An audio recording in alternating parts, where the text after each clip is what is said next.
What up mga solid subscribers? So ngayon guys, ang papanoorin po natin yung mga actually video po ito nakalakal po no, ng SB19 no? So ito po yung performance video no? So alam niyo naman, mas gusto ko po yung mga ganito na performance video kasi mas makikita natin yung full picture no, and at the same time yung steps no. Pero pas solid pa rin kung ano ba ang dance practice no. Pero kung ito goods na to guys, wala na masama dito no, as long as watchable naman siya, hindi ibe-ibe angle pag music video po talaga no? Okay guys, ito ayoko na patagalin pa to guys kasi sobrang gusto ko talaga patagalin. Gusto ko panoorin to. So without further ado, let's all watch this.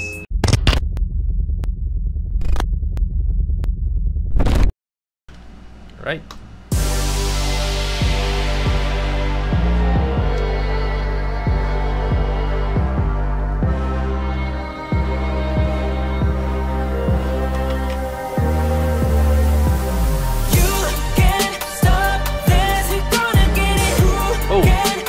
Sir J yung choreographer nito for sure.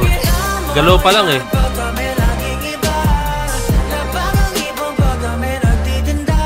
Tanawang paninda ko sir, is a new touch.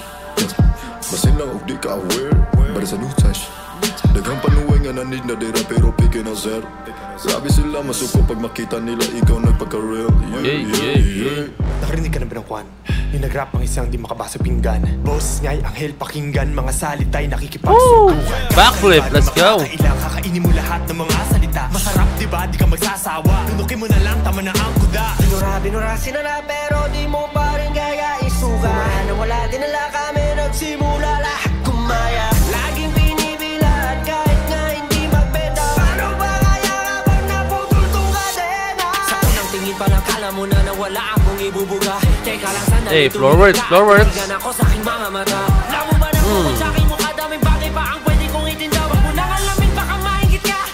Hey, ang kakasong steps eh, no? Magkakaganon sila.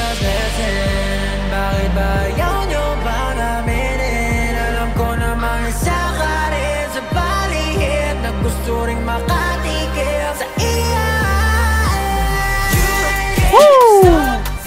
You wanna get it? Na mo yan pag kami naging iba. Labang ang ipon pag kami nagtitinda.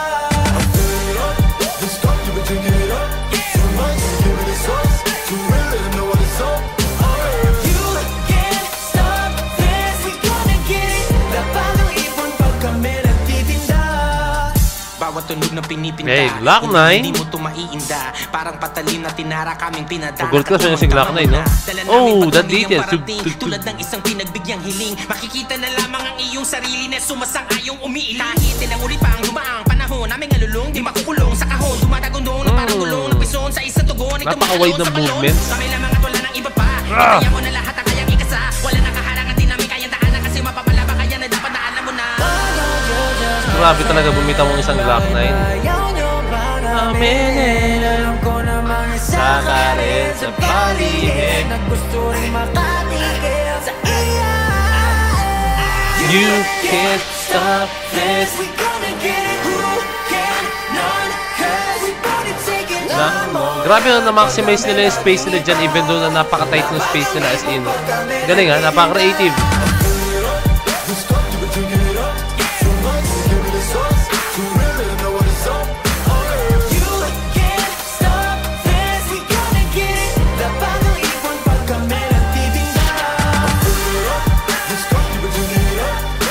Hey, Cypher, let's go!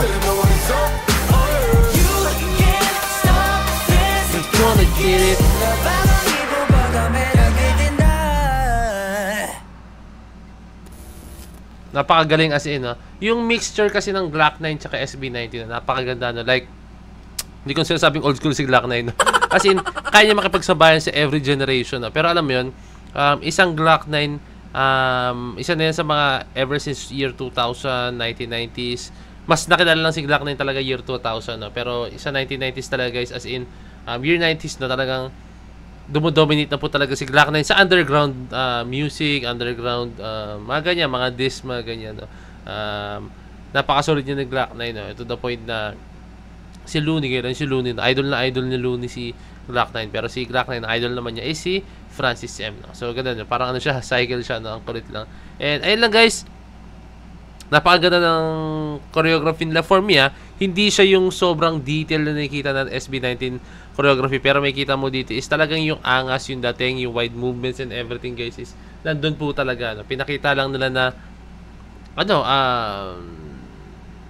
kaya nilang sumayaw sa mga ganitong klaseng kanta, no? For me, sobrang fitting po ng choreography nila para po dito sa kantang ito, no? Napakaganda lang po talaga, no? So, yan guys, waiting tayo kung magkaroon man ng dance practice nito, no? And alam niyo naman, pag dance practice mas solid yun, mas kita natin. Dito kasi medyo nag-iiba-iba yung angle, no? Kaya mas gusto ko talaga yung mga dance practice talaga. So, maraming salamat guys. Thank you for watching. So, this is Point of signing out. Peace. That's G.